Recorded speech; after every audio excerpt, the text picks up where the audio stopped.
Madam IVF చేయించుకోవాలి అని అంటే ఎగ్ స్పర్మ్ మాదే అన్న గ్యారంటీ ఏంటి? ఐవీఎఫ్ చేయించుకునేటప్పుడు చాలామంది పేషెంట్స్కి ఐవీఎఫ్ చేయించుకోవాలి అని బ్రెయిన్లో మనకి అర్థమైన డాక్టర్ చెప్పినప్పుడు వాళ్ళకి అర్థమైనా కూడా మా ఎగ్ మా స్పర్మ్ ఐవీఎఫ్ సెంటర్కి వెళ్తే మరి ఏమైనా మారిపోతుందా, స్పర్మ్ ఏమైనా మిక్స్ అయిపోతుందా, ఎగ్ ఏమైనా మిక్స్ అయిపోతుందా అన్న అపోహతోటి చాలామంది పేషెంట్స్ ఐవీఎఫ్ అవసరం పడ్డా కూడా లేట్ చేస్తుంటారు. ఆ భయంతో అసలు ఐవీఎఫ్ సెంటర్కే రారు.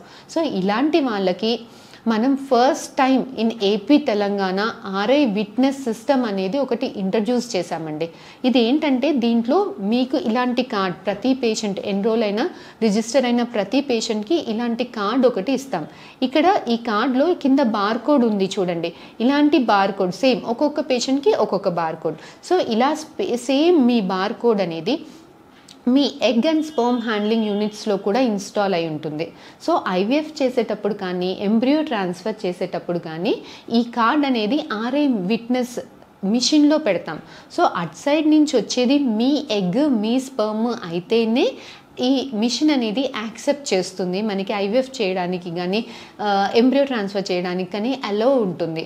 అట్ సైడ్ నుంచి పొరపాటున బై మిస్టేక్ కానీ వేరే ఎగ్ వేరే స్పర్మ్ వస్తే బజర్ మోగుతుంది. సో ఇలాంటి అపోహలతోటి భయపడే పేషెంట్స్ అందరికీ కూడా ఒక వెరీ గుడ్ న్యూస్ అండి. For the first time in AP and Telangana Ferty9 fertility center Warangal బ్రాంచ్లో ఇది ఇన్స్టాల్ అయి ఉంది. సో మీరు బై మిస్టేక్ కూడా మిక్స్ అవ్వకుండా ఉండడానికి అన్ని జాగ్రత్తలు కూడా ఇందులో తీసుకోవడం అనేది జరుగుతుంది. సో ఇది మీ first question. Second question, IVF injections పెయిన్ఫుల్గా ఉంటాయా, ఐవీఎఫ్ ఇంజెక్షన్స్ వల్ల ఏమైనా సైడ్ ఎఫెక్ట్స్ ఉంటాయా? సో ఈ ఐవీఎఫ్ ఇంజెక్షన్స్ అనేవి చాలా చిన్నగా ఉంటుందండి. ఆ నీడిల్ అప్పుడప్పుడు మీకు కంటికి కూడా కనిపించదు, అంత సన్నగా ఉంటాయి నీడిల్స్. సో ఇది పొట్టకి ఇచ్చేటప్పుడు జనరల్గా స్కిన్కి ఇస్తాం కాబట్టి చాలా సన్న నీడిల్ కాబట్టి మీకు అసలు పెయిన్ అనేది అస్సలు తెలియదండి. ఈవెన్ చీమ కుట్టినట్టు కూడా సరిగ్గా అప్పుడప్పుడు తెలియదు.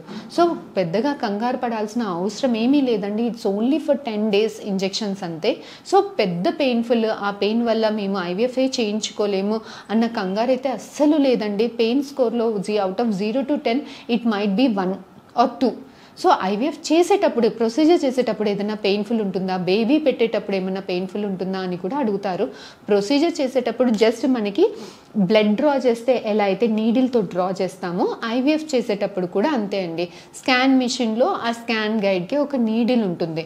సో అక్కడ ప్రైవేట్ ఏరియాల దగ్గర మీరు ప్రిక్ చేస్తే కదులుతారు కాబట్టి మీకు కొంచెం సెడేషన్ ఇచ్చేసి ఆ నీడిల్ తోటి ఎగ్ పికప్ చేస్తాం అంతే. జస్ట్ లైక్ బ్లడ్ ఎట్లా డ్రా చేస్తామో అలాగే.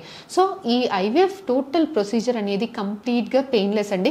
కంప్లీట్ పెయిన్లెస్ అంటే టోటల్గా పెయిన్ ఫ్రీ అని ఏం చెప్పము, కాస్తంత మైల్డ్ డిస్కంఫర్ట్ అయితే ఉంటుంది.